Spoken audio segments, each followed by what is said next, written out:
Seu povo, meu Deus, visitou. Aleluia, aleluia, aleluia, aleluia, aleluia, aleluia, aleluia, aleluia, aleluia. O Senhor esteja convosco. Ele está no meio de nós. Proclamação do Evangelho de Jesus Cristo segundo Marcos. Glória a vós, Senhor. Naquele tempo, um leproso chegou perto de Jesus e de joelhos pediu: Se queres, tens o poder de curar-me. Jesus, cheio de compaixão, estendeu a mão, tocou nele e disse: Eu quero, fica curado. No mesmo instante, a lepra desapareceu e ele ficou curado.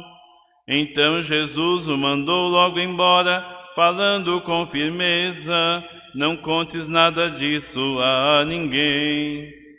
Vai, mostra-te ao sacerdote e oferece pela tua purificação o que Moisés ordenou como prova para eles. Ele foi e começou a contar e a divulgar muito fato. Por isso Jesus não podia mais entrar publicamente numa cidade.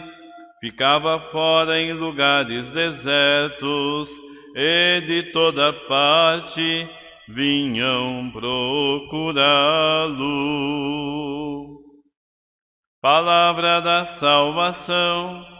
Glória a vós, Senhor. Aleluia, aleluia, aleluia, aleluia, aleluia, aleluia, aleluia, aleluia, aleluia. Jesus manso e humilde de coração.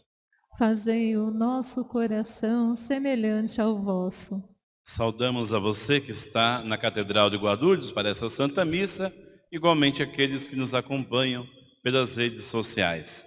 Agradeço a colaboração de todos.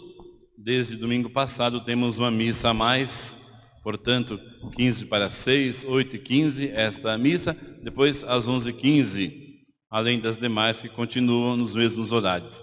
Todas elas com a participação bem assim esperada, dentro daquilo que realmente esperávamos. Talvez até um pouco mais do que esperávamos, com a graça de Deus. As aulas já voltaram das crianças? Então faltam que elas voltem para a igreja também, né? Porque se a escola não é perigosa, a igreja é menos perigosa ainda. Na escola, uma semana direto, né? Dia sim, dia não?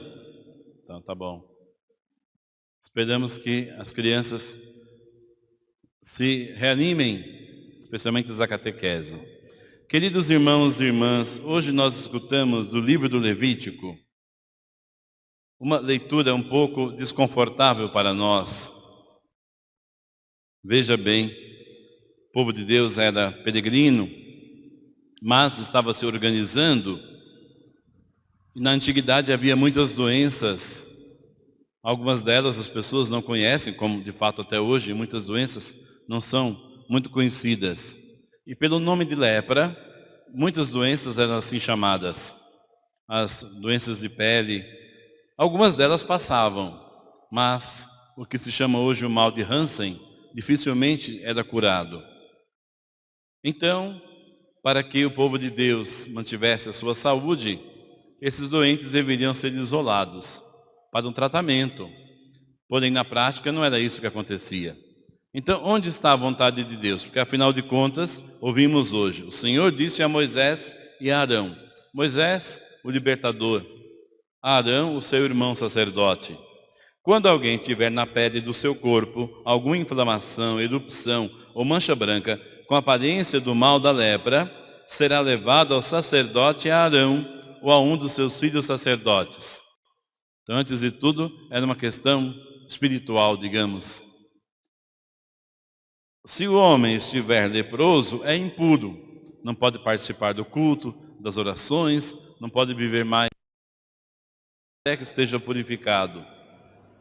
E assim, o sacerdote o deve declarar. O homem atingido por este mal andará com as vestes rasgadas, os cabelos desgrenhados em desordem, a barba coberta, símbolo da vergonha, gritando, impuro, impuro, afastai-vos de mim.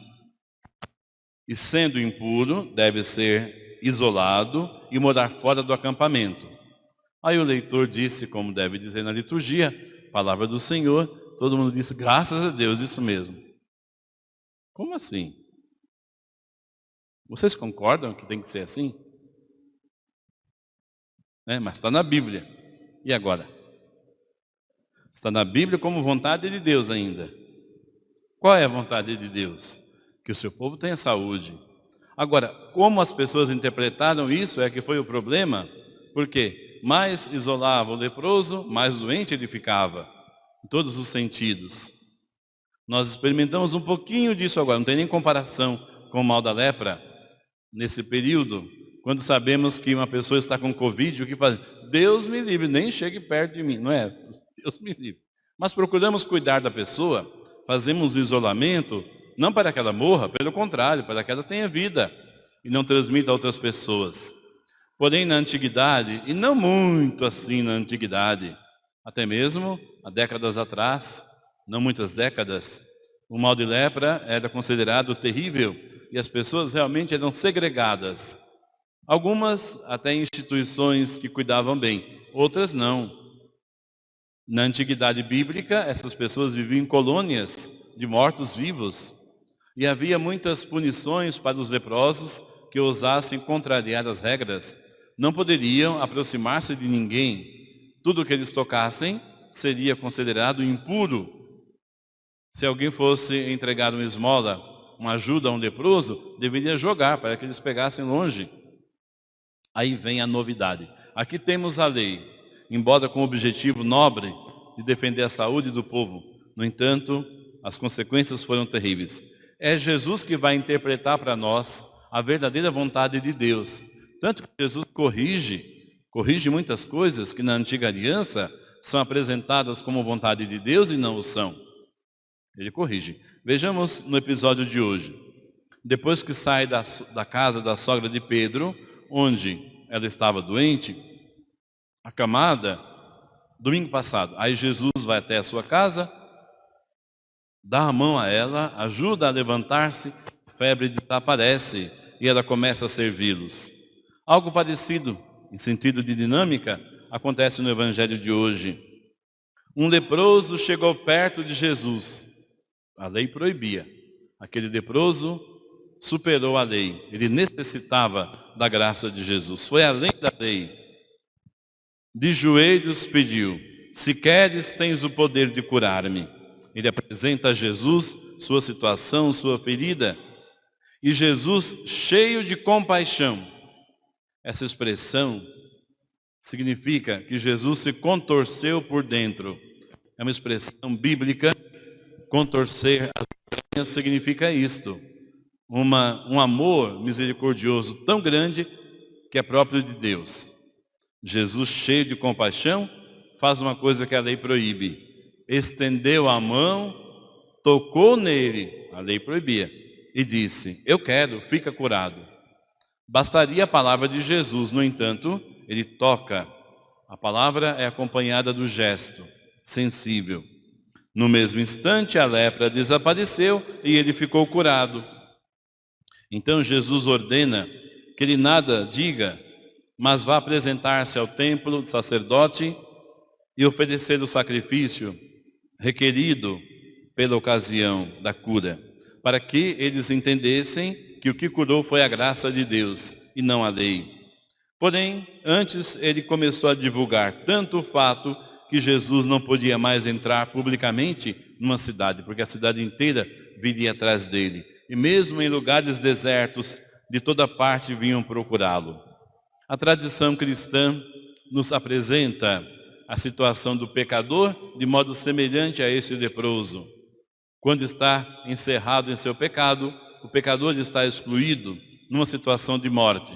Mas se clama por Jesus, tem a compaixão de Jesus, é tocado por Jesus, ele se restabelece e se torna testemunha da misericórdia de Jesus.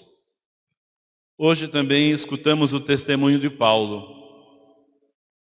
Ele nos exorta a tudo, em tudo que nós fizermos, a dar glória a Deus. O que significa isso? Que devemos fazer sempre coisas boas, de tal maneira que seja um bom exemplo para outras pessoas. E as pessoas, contemplando o que se faz de bom, possam chegar até Deus, possam querer ser cristãos também. Faz uma advertência, São Paulo: não escandalizeis ninguém. Escandalizar não é só algo admirável, quer dizer, puxa vida, mas essa pessoa fez uma coisa errada. Não, é levar o outro a pecar. Todos nós pecamos, somos fracos. Porém, a pessoa obstinada em seu pecado, que não quer se converter, ela é causa de escândalo, quer dizer, ela é causa de pecado para o seu irmão também. Fazei como eu, diz Paulo, que procuro agradar a todos em tudo. Mas veja bem, não é que Paulo procura bajulação. Não, agradar para dizer o que a outra pessoa quer ouvir. Não, ele sempre anunciava a verdade. Ele explica: não buscando o que é vantajoso para mim mesmo, mas o que é vantajoso para todos. E qual a vantagem? A salvação, a fim de que sejam salvos.